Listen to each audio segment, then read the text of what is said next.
राष्ट्रीय ओबीसी महासंघाची संवाद सभा 4 ते 9 ऑक्टोबर रोजी विदर्भातील सर्व जिल्ह्यात संवाद सभेचं आयोजन। महासंघाच्या बैठकीत संवाद सभेचा निर्णय। बारामतीतही कोयता गँगचा धुमाकूळ। बारामतीमधील टीसी कॉलेजमध्ये कोयत्याने वार करत तरुणाची हत्या। जुन्या वादातून 19 वर्षीय तरुणाची केली हत्या। जळगावच्या चोपडा शहरात राष्ट्रवादीचं आंदोलन। तालुका अध्यक्ष बाळासाहेब पाटलांचं 5 दिवसांपासून आंदोलन। शहरातील नागरिकांच्या प्रश्नांवरून उपोषण आंदोलन।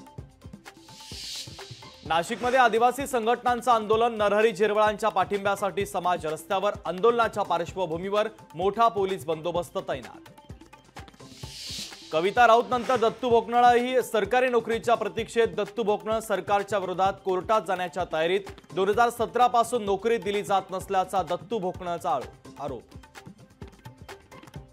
पुण्यामध्ये महिला सुरक्षेसाठी गुलाबो गँग। अत्याचाराच्या घटना रोखण्यासाठी गुलाबो गँग नावाची संघटना स्थापन। महिला मुलींकडे वाकड्या नजरेने पाहिल्यास देण्यात येणार चोप।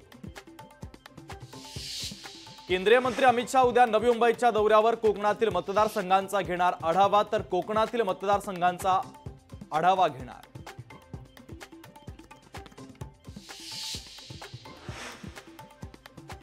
देशी गाय राज्यमाता गोमाता म्हणून घोषित। कॅबिनेटच्या बैठकीमध्ये राज्य सरकारची मोठी घोषणा। कापूस सोयाबीन उत्पादकांसाठी आनंदाची बातमी। शेतकऱ्यांना राज्य सरकारकडून अनुदानाचं वितरण। पहिल्या टप्प्यात 2399 कोटींचं अनुदान।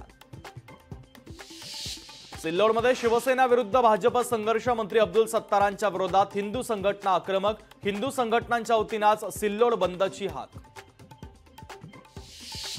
जळगाव शहरामध्ये शिवसेना उद्धव बाळासाहेब ठाकरे पक्ष आणि भाजपमध्ये बॅनर वॉर। शिवसेना उद्धव बाळासाहेब ठाकरे पक्षाच्या बॅनरला भाजपकडून बॅनरच्या माध्यमातूनच उत्तर। राजकीय पक्षांच्या बॅनरची जळगाव शहरात जोरदार चर्चा।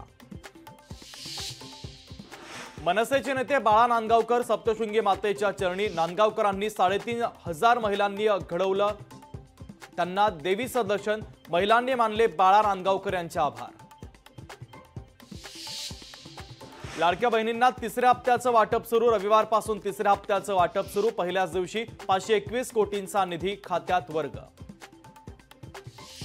लाडक्या बहिणीचे पैसे थेट भावांच्या खात्यात। पैसे पतीच्या खात्यात जमा करून रक्कम केली हडप। सीएससी केंद्र चालकानं लाखो रुपये हडप केल्याचा प्रकार। लोकशाही मराठी ऐका, पहा, जागरूक रहा।